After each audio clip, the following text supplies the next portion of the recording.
हर हर महादेव। आप सभी को हरितालिका तीज की ढेरों शुभकामनाएं। आज हम बताने जा रहे हैं हरितालिका तीज की संपूर्ण पूजन विधि।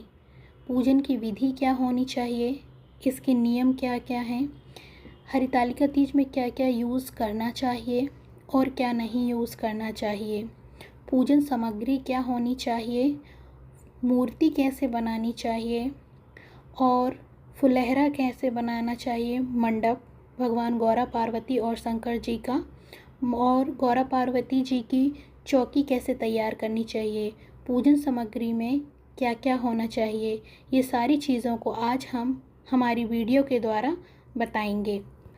तो चलिए जानते हैं पूजन विधि, संपूर्ण पूजन विधि हरितालिका तीज की। तीज के एक दिन पहले रात्रि में आपको मुंह धुलकर सोना है और सुबह ब्रह्म मुहूर्त पर उठकर आपको स्नान करना है। स्नान करने के पश्चात आपको संपूर्ण आपका 16 श्रृंगार है वो कीजिए। देन उसके बाद आपको भगवान की पूजा करनी है। पूजा करने के पश्चात ही आप बोल सकते हैं। आपको ब्रश नहीं करना है और जल नहीं पीना है। पूरा दिन आपको निर्जला व्रत रखना है। खाली ब्रश बस आप कर सकते हैं। दिन में आपको भगवान का स्मरण करना है और नित्य उनका भजन करना है, कीर्तन करना है। दिन में सोना नहीं है, जागरण करना है, भगवान का स्मरण करते रहना है। इसके पश्चात रात्रि में आप 16 श्रृंगार कीजिए और इसके पश्चात हम आपको बताएंगे कि भगवान की मूर्ति कैसे बनाएं।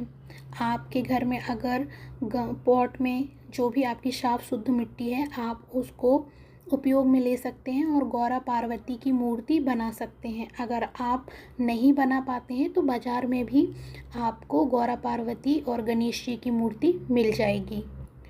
इसके पश्चात आपको भगवान की चौकी तैयार करनी है। सबसे पहले हम जो धरती है उसको शुद्ध करेंगे गंगा जल से। फिर उसके पश्चात हम आटे से अष्टदल का चौक बनाएंगे। उसके ऊपर एक चौकी रखेंगे, उसके ऊपर लाल कपड़ा बिछाएंगे और उसके ऊपर आप थोड़ा सा चावल डालकर भगवान शिव गौरा पार्वती की प्रतिमा को स्थापित करेंगे। इसके पश्चात आप भगवान का फुलहरा यानी कि मंडप तैयार करेंगे। मंडप में आप अशोक के पत्ते, आम के पत्ते ले सकते हैं, गेंदे के फूल और गुड़हल, गेंदे, गुलाब, सदा सुहागन के फूलों को आप अपने मंडप में लगाइए। ये शुभ भी होते हैं। आम के पत्ते और अशोक के पत्ते भी शुभ होते हैं। आप इस तरीके से मंडप तैयार कर लीजिए। मंडप के ऊपर एक साड़ी बांधिए जो कि नई हो और कोरी हो। उस पे आप जितना सुंदर बना सकते हैं बनाइए। इसके पश्चात हम तैयार करेंगे पूजा की थाल।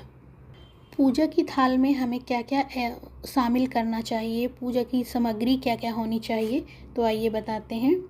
सबसे पहले साफ़ शुद्ध लोटे, तांबे के लोटे में जो भी है आपके घर पर उसे लीजिए। उस पर जल लीजिए, जल में थोड़ा सा गंगा जल मिला लीजिए। फिर पंचामृत मिलाइए और पंचामृत में भी थोड़ा सा गंगा जल मिला के अलग से रखिए। इसके पश्चात आप भगवान शिव को चढ़ने वाले बेलपत्र, धतूरा और गुड़हल के फूल, माँ गौरा पार्वती को चढ़ाने के लिए, और हल्दी, सुपारी, जनेऊ और हवन सामग्री, मिष्ठान, पकवान और आपके घर में जो भी आप बना सकते हैं। मैंने मालपुए बनाए हैं, फल, खीरा जो कि ज़रूरी है। माता गौरा पार्वती के लिए आप 16 श्रृंगार का सामान ज़रूर रखिएगा। ये बहुत ही आवश्यक होता है जो कि माँ गौरा पार्वती का 16 श्रृंगार होता है। इसके पश्चात पूजन की विधि हम आपको बताते हैं। सबसे पहले भगवान शिव पार्वती गौरा पार्वती को जल अर्पित कीजिए। फिर उसके पश्चात आप फूल अर्पित कीजिए, हल्दी, कुमकुम चढ़ाइए, पंचामृत चढ़ाइए, मिष्ठान अर्पित कीजिए, फल अर्पित कीजिए। इसके पश्चात आप धूप, अगरबत्ती, दिया जलाकर भगवान की पूजा कीजिए।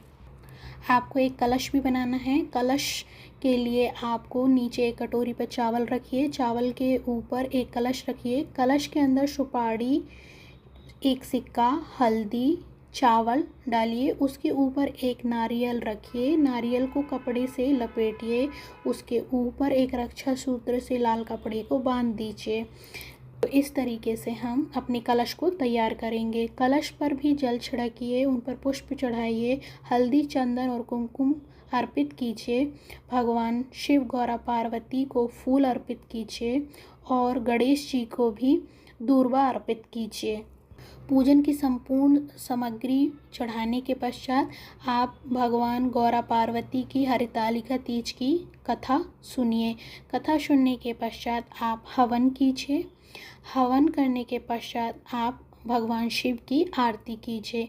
भगवान शिव की आरती के पश्चात आप फुलहरा की परिक्रमा करना है, फुलहरा की भी पूजा करनी है और मंडप के नीचे बैठ के आप अपना 16 श्रृंगार कर सकते हैं और गाने गाने हैं जो कि भगवान शिव की आराधना के भजन हैं। आप रात्रि जागरण कीजिए, भगवान का कीर्तन भजन कीजिए और सुबह ब्रह्म मुहूर्त पर उठकर फुलहरा को निकालकर और भगवान की मूर्ति को बहते हुए जल पे विसर्जित कर दीजिए। अगर आपके यहाँ बहता हुआ जल नहीं है तो आप भगवान की मूर्ति को घर में ही शुद्ध जल में गंगा जल डाल के विसर्जित कर दीजिए और स्नान करने के पश्चात आप खीरा खाकर अपना व्रत को तोड़ सकते हैं। तो इस तरीके से आप हरितालिका तीज का संपूर्ण पूजा विधि है।